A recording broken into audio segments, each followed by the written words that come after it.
Janet Jackson, where are you from? So I'm from a tiny place in Cork called Crosshaven. It's on the mouth of Cork Harbour, and I've been living in Harlow in Essex for 36 years. So Crosshaven population? All very small, probably thousands now, probably 1,000, 2,000, but it's a seaside village. So when I was young, it was people would come down from the city for their holidays. So we had Merry's, which is like a fairground, fish and chips, that sort of a place, and then they'd all get the buses back in the evening back to the city. So yeah, very tiny place. So describe the house you lived in. Describe that for me. Actually, I've been back there recently, and it was really sad to see it. But I grew up in a tiny little house, so it had 2 bedrooms that came straight out onto the living room, and then there was a kitchen built to the side of it. After a couple of years, there was 4 children, so we had 2 bunk beds. And then my dad made a split in the living room, so my brother could have a room to himself, and the 3 girls shared a room. And then they built on a kitchen and a bathroom many years. I mean, I was probably about 10, I suppose, when that happened. So where were you in the pecking order, the age group? Youngest of 4. And yeah. Were you a typical youngest? Yes, I was. Yeah, absolutely. We didn't have an awful lot. We were quite poor, I would say, but I got the best of everything, I suppose. I did get all the hand-me-downs, but I also, towards the later years, as the others got offhand, I probably got more than the others would have. So what were Crosshaven? When you close your eyes and say that word, what do you imagine? What's in your mind? Oh, magical. So there's 2 things, I suppose. So as a child, we were quite poor. The whole area wasn't really well to do because it was a seaside fishing village where people would come on holiday. The closest city was 12 miles away, and that sounds like nothing now. That's a hop, skip and a jump. Was that Cork? Cork City is the closest city, but in those days we didn't have cars. Most of our neighbours didn't have cars, so it was you'd get the bus to the city, and it seemed to be like forever. Thought you'd never get there. So it was a different time. But we spent hours out. We would go out in the morning. We'd come back if we were hungry. You'd go back out in the evenings. We had such a great time. We'd be swimming, catching crabs, fishing, all sorts of things. So it was a really nice life, irrespective of your riches or your poorness. It didn't really matter. When I think of it now, it's stunning. It's the most stunning place to look at. It's cliffs and sand and beaches, and in the winter it's wild waves. It's stunning. And people say to me, why are you in Harlow when you have that there? It was different when I left. So, we didn't have central heating. We didn't have really street lights. There was a light every now and then, but there wasn't really street lights. There wasn't the way life was in England. It was very different. And I suppose central heating kind of won it for me from coal fires. And what about employment? I know you mentioned seaside and tourism, but who were the main employers? The main employers when I was younger were big factories like Pfizer's. There was a factory called Biocon. They were all big places. I mean, when I was very young, it was Carrigaline Pottery. That was the hugest employer at that time, but then that closed and things changed. I mean, the pottery now is like a shopping place where you can go and look, but it was a different time. My dad was a builder. There's lots of farming, so the employment is through farms, things like that. So it's very rural, or it was. It's not so much now because we're so close to the city. The city's coming out to meet the country. Do you remember your first times going into Cork City? Yeah, I do. I remember. I mean, probably not one of the first times, but I remember we were going once, and my mum she had a white PVC plastic coat, that leatherette, I suppose. I can remember her wearing it. We were standing at the bus stop and it was snowing, and I remember looking at the coat and the snow. You couldn't see it on her coat. And we went into the city, and we were only going because my sister was in hospital in one hospital and my brother was in a different hospital, so she used to have to go and see one and then across the city to the other one. What about, actually, religion had a big part in life in the Republic of Ireland. Yep. Still does, but not so much. Was the church a big factor in life? Church was huge. Everything centred around the church. You know, your whole, you'd go to school, you'd go to mass on Sunday. On Monday, the nuns would ask you, because we were taught a presentation convent Crosshaven. The nuns would ask you what the sermon or what the Bible was the day before, because they'd know whether you were in mass or not, and they'd try and catch you out. And you'd make your communion, then you'd go on to make your confirmation, and the bishop would come to the school, or the parish priest or whoever. They'd ask questions. They'd ask you questions. Tell me about a parable, whatever, and tell me about this. And if you didn't, you were tortured with. If you couldn't get that right, you would be the only one in the village not to make your confirmation. So small things. It was huge. It was a really big thing. And it sounded, there used to be a line from the Christian Brothers that he said that you could put your hand up to answer a question, no guarantee to get it back. Was it really strict? It was very strict. Yeah, Too strict. It was strict. I think we were coming to the end of that. We were definitely coming towards the end of it. So because there's a boys' school, a girls' school, and then the secondary school was mixed. And we were definitely coming to the end of that. But it definitely was. The nuns were still living in the back days. They certainly didn't come forward as quickly as once the teachers started to come in, and they weren't religious teachers, they were geography teachers or whatever. Things changed quite quickly then. But yeah, absolutely. I was told when I was at the age, where you find out what you're going to do, or you go for career guidance, I was told I could only do what my mum did. And at that time, my mum was cleaning the convent. She was cooking in the kitchen and cleaning. So, forgive my ignorance, but what decades are we talking about when you were told that? Are we talking about late 70s, early 80s, so or 80s? Probably 80s. Early 80s. Yeah, because people are still being told you can only do that. It feels like another era, doesn't it? Absolutely. But then, sometimes people need that. So they said the best thing that's what you could do. Best hope is that you might get a secretarial course that might get you somewhere.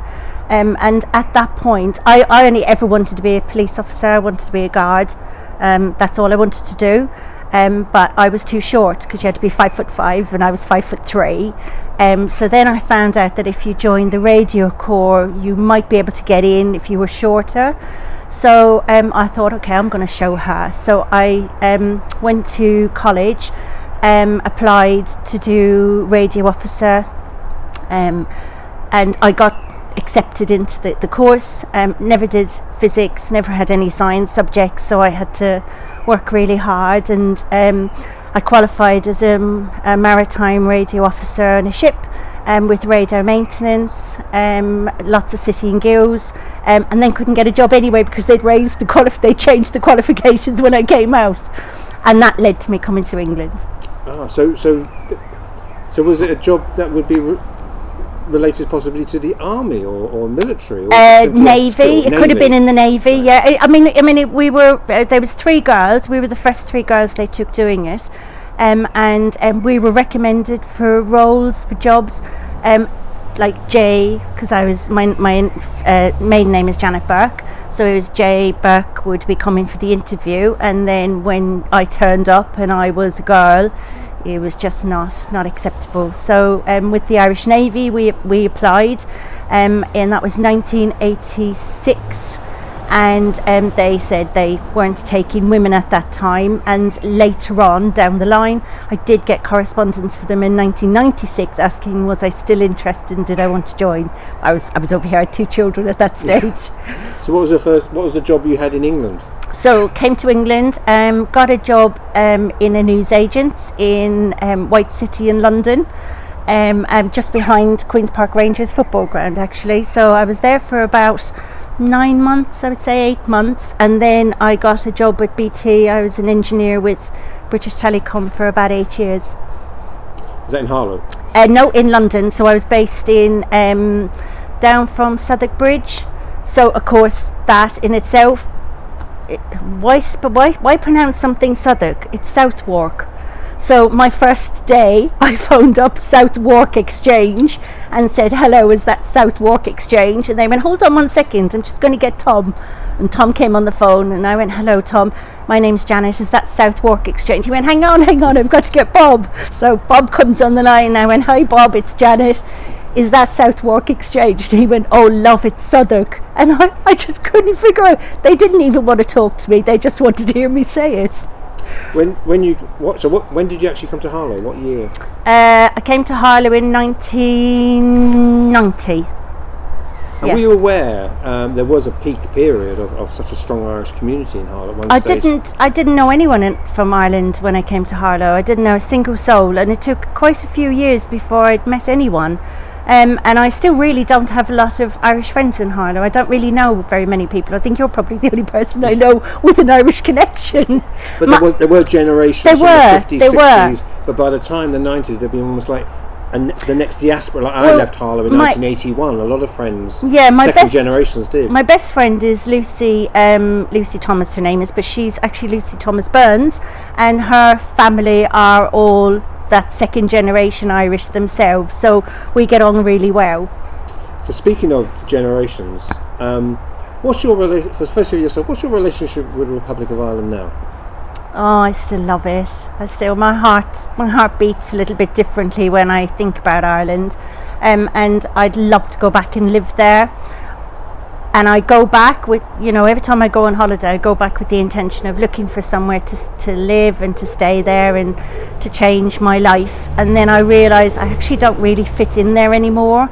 So I love the place. I love the idea of it.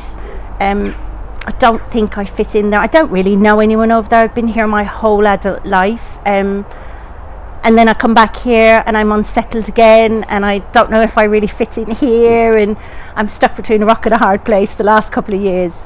And what about your children? What's their relationship with Ireland? So I have 3 children. My oldest boy loves Ireland, went to Ireland for his 6 weeks holidays pretty much every year till he was about 14, 15, I would think. He's really happy living in England, but he's half his heart is with Ireland. My middle boy, he's probably the most, he feels more for Ireland, I think, than he does here. And my youngest son is totally English, totally for England, which again is correct. It's where the country was born. Why do you think there was such a difference? Because it was the same in our family, and why do you think it's similar in your family? I don't know. They're completely different. I mean, you wouldn't. They do look the same, totally different personalities, all 3 of them. So yeah, I think it is. I think it's my youngest son has a lot to do with his dad's family, and they are very much English in the way they look at the world and their beliefs. Daniel is very much closer to me and my family, so I get why he's like that. And then Declan sits on the fence all the time. He's just lovely. And when you look at Ireland now in 2022, do you think it's grown up as a country? Oh, completely. I look in, I think certainly where I'm from, I mean, when you look now and you see how rural it was when I was younger to how all those little wooden summer bungalows are now massive, great big houses, and people are building, and 12 miles to the city is nothing now. It's only a hop, skip and a jump because everybody drives. It's a totally different world, and it has changed immensely. That feeling of community and that feeling of being part of something big still is really strong there, and I really like that. I like that they're trying to hang on to their roots as much as they can.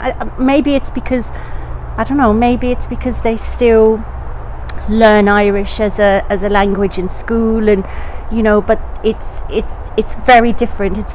They're still very close to each other. It's funny because you mentioned language. Did you learn Irish? I learned Irish in school. Can you speak Irish? I can sing the Our Father. I can't say it. I can only sing it. I can speak Irish if we were having a conversation, I can read Irish, I could hear Irish. I'm not fluent in any shape or form. I don't really think many from my school were fluent. If people were learning Irish, or they had a need to be fluent in Irish, they would then go to the Gaeltacht, to their down Ballingeary and places like that, where they would learn. They would go for the summer camps, so they would speak Irish all summer. So they had, if you had money, you had a little advantage on that. Finally, if somebody went into your house, and is there anything in there that somebody would say, I think an Irish woman lives here? No. I have a box, and that's got every little thing I've had since I left Ireland, every little letter, every even when I was in my childhood, books were signature books. I've got all sorts of things, but no, you wouldn't go into my house and say somebody from Ireland lives here. We would if we opened the box. Oh, completely and utterly, everything. I've got massively. Just because they're your I just memories? open it and I look at it, and it makes me, it just makes me feel. Oh, I don't know. It makes me feel like I belong somewhere. Makes you feel like an Irishman. It does. Janet Jackson, thank you very much for your time. You're welcome.